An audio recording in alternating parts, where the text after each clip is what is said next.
Hello, everyone, and welcome back to Your Finance TV on a Friday. As always, on Fridays, we've got Jay Pelosky here from Pelosky, well, actually, TPW Advisory, I think is probably a better way to say it rather than Pelosky.com. How are you, Jay? Very well, Scott. And you can call me TPW advisory. You can call me Jay Pelosky, but just don't call me irrelevant. We could never do that. And what my mum used to always say, don't call me late for dinner. All Exactly. And it shows, buddy. She never did. So the title of your musings this week is quite it goes with the whole role of the market this week, really. Fed returns to reality. And obviously, it's been the focus of the market this week. What does that title of Fed returns to reality? I've been a big believer of you the whole way through this on the call of the Fed. So, what does that title actually mean for you? Well, I think it's really critical, Scott. And we have a very different view than kind of what's been expressed in the cross asset markets over the last couple of days. In our view, the Fed is more in line with reality as it is on the ground today than it has been at any point since COVID struck us more than 3.5 years ago. And that is unabashedly good news for risk assets. And to us, the issue is very simple. The Fed, as we suggested several weeks ago, doubled its 2023 GDP forecast, significantly increased its 2024 GDP forecast to 1.5%. Note the consensus is 0.9, so 0.5% or more above consensus. Sharply reduced its unemployment forecast from a peak of 4.5% to 4.1%, and basically suggested that its 2% inflation target won't be reached until 2026. And so, in a way, in our view, the Fed has validated the higher for longer thesis, which we have espoused, as you know, again, for over a year now, what we call the middle path, or what others have called the soft landing. The Fed has now effectively validated that.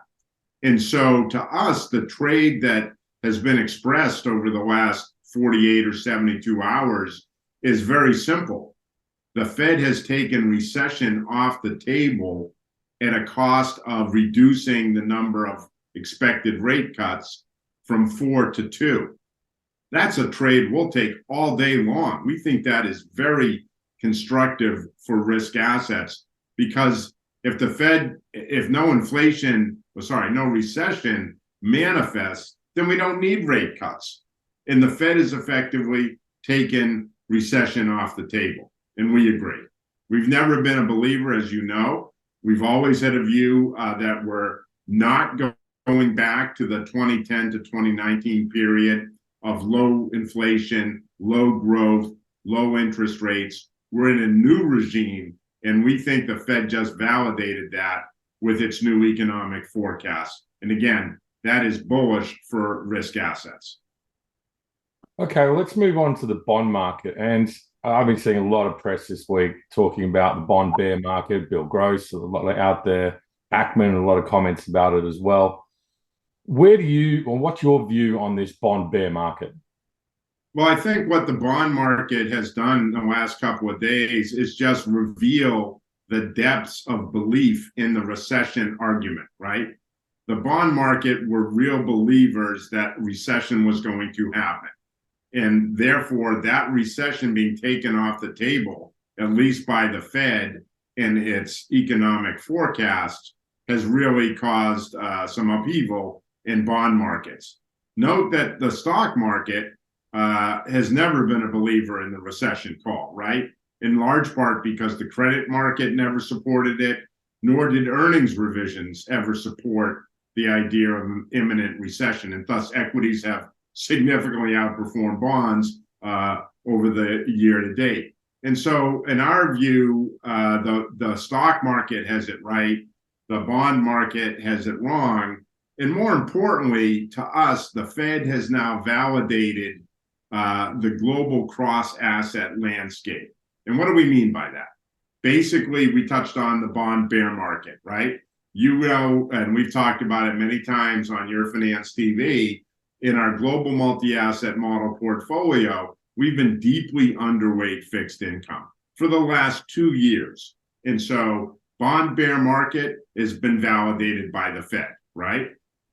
Commodity bull market has been validated by the Fed's new economic forecast. GSG, which is the ETF that replicates our Goldman Sachs Commodity Index, which is part of our benchmark, is up 18% in the last 3 months. 18%. So there's a commodity bull market. Again, another reason why the recession argument just doesn't make any sense. Okay, not all of that can be ascribed to OPEC reducing supply. There has to be a demand function in there as well. So Fed is now in line with a commodity bull market. The third validation is in the inflection upwards of global earnings revisions, which Bank of America just came out and suggested that its 3-month moving indicator is now the highest since the spring of 2022. That has now been validated by the Fed as well. And then fourth and finally, the Fed is validating the credit market, which has been relatively benign this year, even though TLT, which is the long duration ETF replicating the 20 to 30 year US Treasury market, has completely round tripped. I mean, it's an amazing chart, completely round tripped the bull market that took off after the great financial crisis, right? Bonds rallied for basically like 10 years. And now it's given it all back, literally all back. It's back. TLT is back to levels last seen in 2011. So the credit market never bought that. And that's why high yield, for example, where we have a big part of our limited fixed income exposure, high yield has actually significantly outperformed Barclays Ag. So those 4 segments have now, in our view, been validated by the Fed. And that's what we mean by the Fed is closer to the reality, both economic and market reality, than it's been since COVID struck us 3.5 years ago. Okay, maybe I've got a little bit of a media theme this week, because another thing that I've been hearing a lot of this week is dot plot. Now, I'm not the biggest believer of dot plots, but surely you are. Dot plot. Dot plot don't mean squat. Okay? I mean, look, we're in the business of trying to make money by having a accurate understanding of what is going to unfold and how it's going to impact financial asset prices. If the Fed was paid on the efficacy of its forward-looking dot plot, they would be out of a job and broke years ago. So we pay virtually no attention to the dot plot. We pay more attention to their economic forecasts because those are that come from the staff. The dot plot comes from the governors themselves, and is basically like, sticking a finger up in the air and trying to figure out which way the wind is blowing. It's completely useless. So we pay no attention. Here's what we at TPW Advisory are paying attention to. Remember, a week ago, we talked about the return to stability, right? And that $1 trillion reward that a return to stability will unlock. That $1 trillion reward being all the money that's gone into money market funds this year. $1 trillion year to date, anticipated $1.4 trillion over the course of the full year. When we return to stability, a big chunk of that money is going to look for a new home. And so that's our focus, not the dot plot, the return to stability. And we have 4 signposts that we're paying very close attention to. The first is continued disinflation in the US and Europe. And we expect to continue to see that. We think Europe actually could have a 3% CPI number by the end of the year, and the ECB could jump ahead of the Fed and start to cut rates. We would note that the focus on rate hikes in the developed markets is tired, right? It's old, it's past. What's wired, to use the social media term, is the emerging market rate cutting cycle that is underway. Brazil, as an example, just cut rates for the second time earlier this week. Excuse me. The second signpost is a recovery in global manufacturing. we expect the shift from inventory destocking to restocking to really start to manifest. And what we're looking at to support that thesis is a rise in new orders versus inventories, which is underway on a global basis. So we expect the manufacturing ISM in the US to break above 50. And I would note that JP Morgan and others have highlighted that a good time to buy stocks is when the ISM is under 50, but rising. And that's exactly where we are today. Third is the continued inflection upward in earnings revisions, right? We touched on that at the top. Bank of America's 3-month moving average is at its highest since the spring of 2022. We anticipate continued strong earnings growth. And we would note that, once we get through this seasonal weak period, and by the way, this past week is among the weakest periods for stock performance of any time in the year. So in a way, equities are kind of doing what equities will do in this time of the year. But in a couple of weeks, we're going to be talking earnings.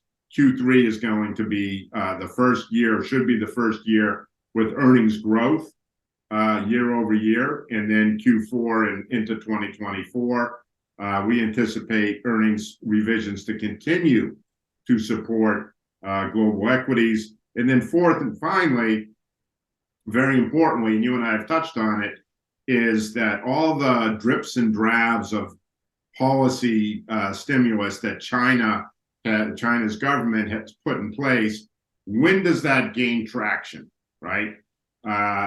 Everybody's super bearish on China. I mean, it's almost hard to believe how bearish. Actually, I write in the Musings. Here's an example of how bearish people are on China.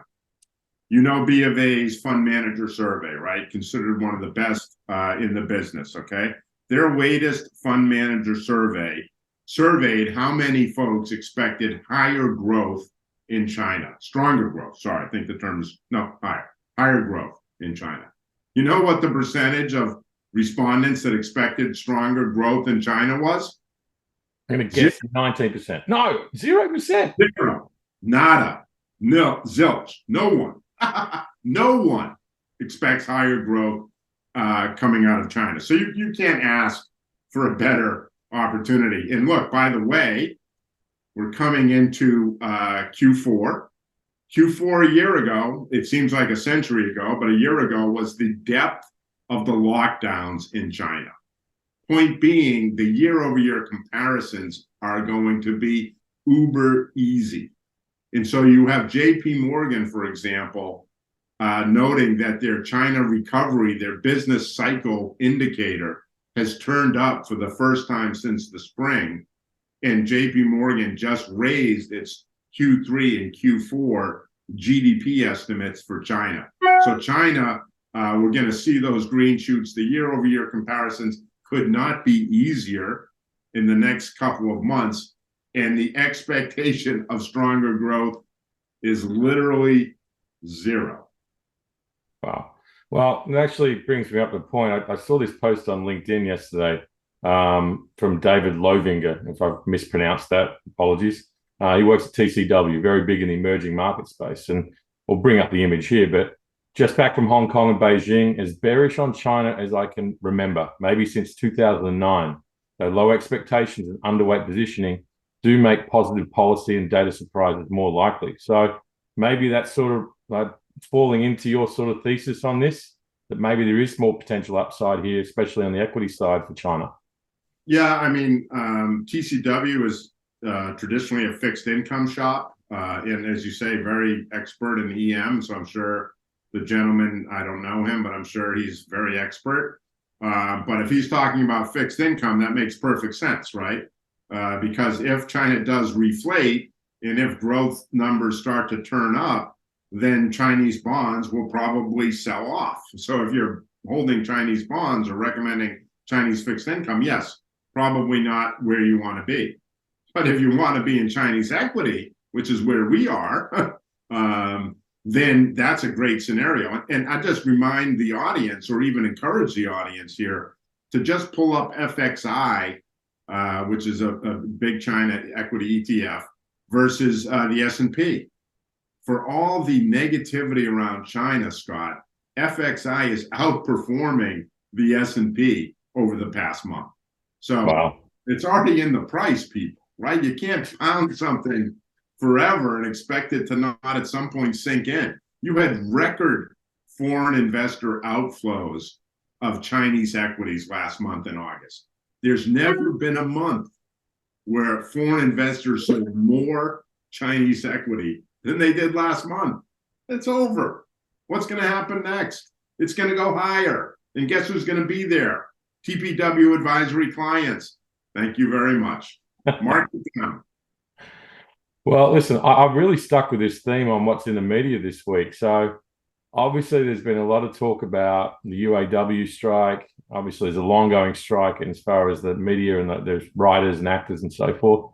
And obviously we've also got the potential government shutdown potentially happening next week, if memory serves correct. Now, are those the sort of flies in the ointment that can actually break some of this thesis, especially when we're talking about the US? Scott, buddy, you've got to stop reading mainstream media, okay? You got to read TPW Advisory's Friday Musings, and that's all you need, people. Now, no, seriously. Look, UAW strike, we think will get settled fairly soon. There's plenty of money around. Automakers have been making money hand over fist the last few years. We think that will get settled fairly soon. U.S. automakers really can't afford to be falling any further behind in the EV sweepstakes than they already are. As far as government shutdown, look, everyone knows Congress under the far-right Republican control is a clown show, right? So that's nothing new. And therefore, history would suggest that even if there is a shutdown, it's going to be short-term and limited. And guess what? The history for equity performance is actually pretty benign during that period. And hey, it may have the further benefit of cooling off the sell-off in bonds, which would be supportive of equities, because that's really, what we're focused on. Again, often we're not focused on the same things as the media or even other investors. We have our own path at TPW Advisory, and the path that we're focused on is really the 4 signposts we mentioned: that return to stability, unlock that $1 trillion reward money and money market funds. And the fly in the ointment that we're concerned about is really the dollar, okay? And if the dollar breaks out and goes another leg higher, that is problematic for risk assets. That's problematic for commodities. Actually, it's pretty interesting. It's one of the rare periods where you've had a strong dollar, I think up 8 or 9 weeks in a row, and commodities doing very well. As I mentioned, up 18% over the last 3 months. That typically doesn't happen. So it's going to be interesting to see which of those signals is really the accurate one. Are commodities signaling a global economic recovery, which is our view, or is the dollar telling us that it's U.S. centric world and dollars going higher, rates are going higher to support that dollar, because dollar and rates are both pressing up against breakout periods and points on technical levels. And so that's what we're really watching. We expect dollar weakness. We expect higher for longer. Does not mean steadily higher rates. It just means, that we're kind of rates are going to stay higher for longer. And so that is an environment that we think stocks can do fine in. If rates go up another 50 basis points, if the dollar goes from 105, let's say where it is today on DXY, to 110, then risk assets are going to struggle. And so that's really what we're paying attention to. All right, well, Jay, listen, thank you so much again for your time this week. I know you've got another Duke game this week that you'll be eyeballs very much focused on. I'll be looking at the Rugby World Cup again. You have a fantastic weekend. We'll catch up again next week. Awesome, Scott. You as well, buddy. And for everyone else out there, good luck investing.